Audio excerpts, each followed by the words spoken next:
یہ تو انگریز ہیں جن کے ہاں کچھ نہیں ہے. ورنہ ہم نے اپنے بھائیوں کو دیکھا ہے ہر تہذیب ہر مذہب کے اندر عورتوں کا برقع، عورتوں کا نقاب، عورتوں کا گھونگھٹ آج تک بھی سلامت تھا اور سلامت ہے.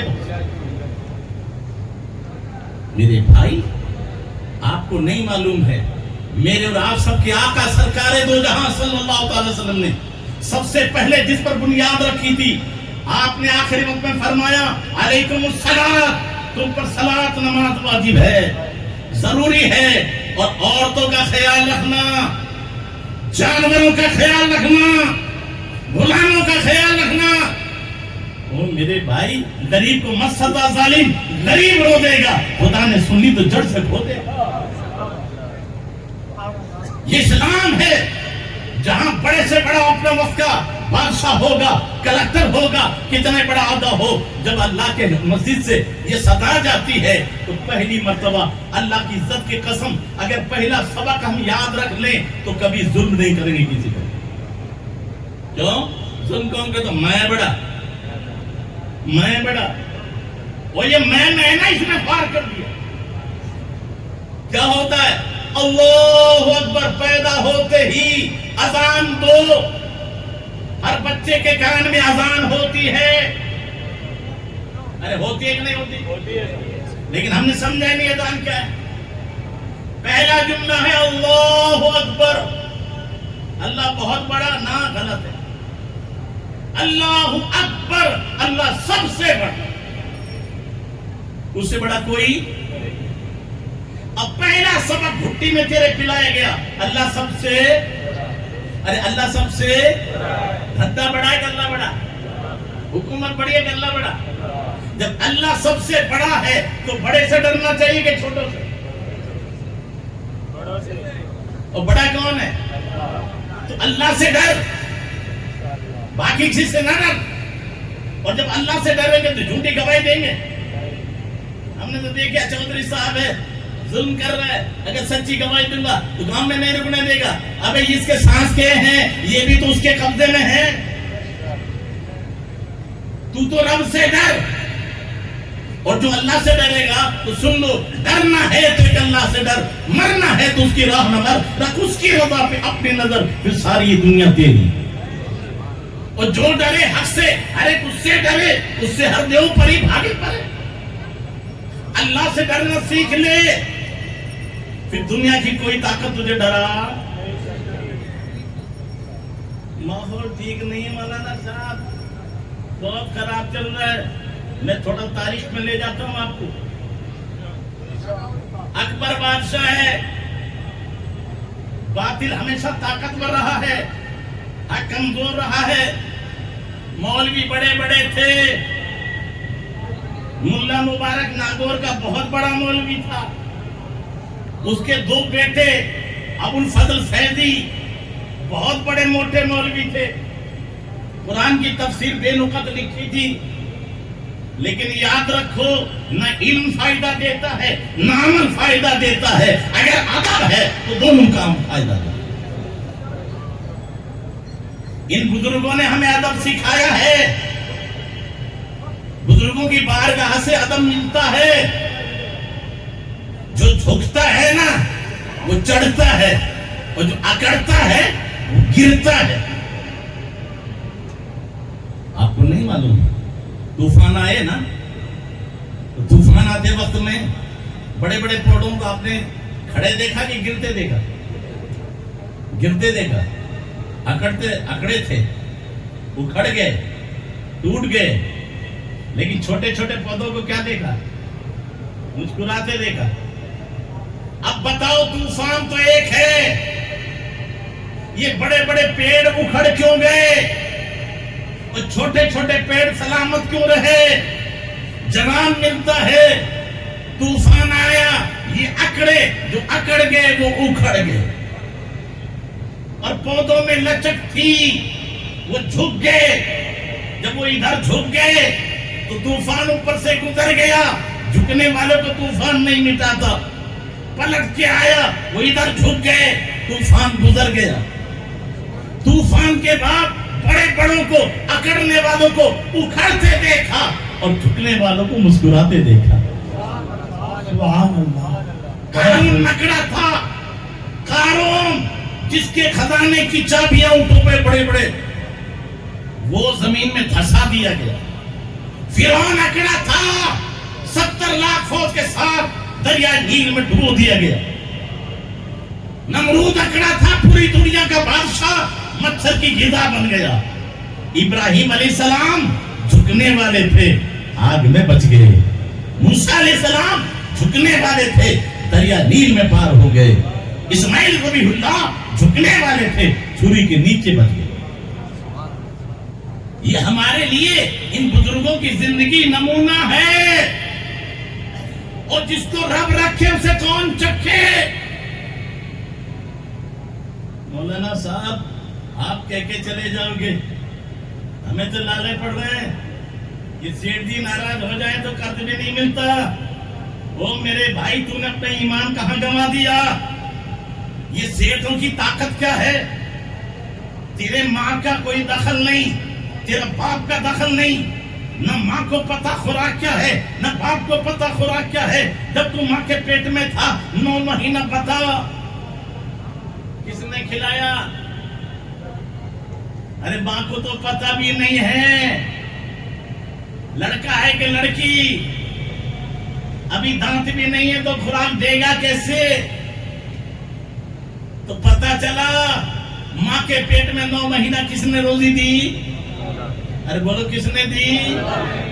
ہاں ابھی منہ نہیں بنا تھا، روزی شروع ہو گئی تو ناڑ سے. یہ ناڑ ہے نا، ناڑ، چاہے مسلم ہو یا غیر مسلم، سب کی خوراک اس سے چلتی. اور جب بچہ پیدا ہوتا ہے نا تو دائی سب سے پہلے پتی مانگتی. پتی لاؤ. کیا کرنا ہے؟ ناڑ کاٹنا ہے. ابھی خوراک آ رہی ہے کہ تو صبر تو کر، ادھر ناڑ کٹا نہیں، ادھر کنیکشن بدلا نہیں. وہی خون جو ناک کے ذریعے پیٹ میں جا رہا تھا، وہی خون سینے کے ذریعے دودھ بن کے آ رہا ہے. ارے بولو آتا ہے کہ نہیں آتا؟ اب بولو بھائی مولانا صاحب آپ تو کہہ رہے ہو بیٹھے بیٹھے کوئی مل جائے گا، فری میں مل جائے گا. او میرے بھائی کوئی مذہب کا آدمی ہو، ملے گا نہیں، ملا. جھوٹا ہے. 9 مہینہ ماں کے پیٹ میں فری میں ملا. 2 سال تک ماں کی گود میں رہ کر ماں کے سینے سے دودھ کس نے کمایا تھا؟ کتنے پیسے دیے تھے تم نے بتاؤ؟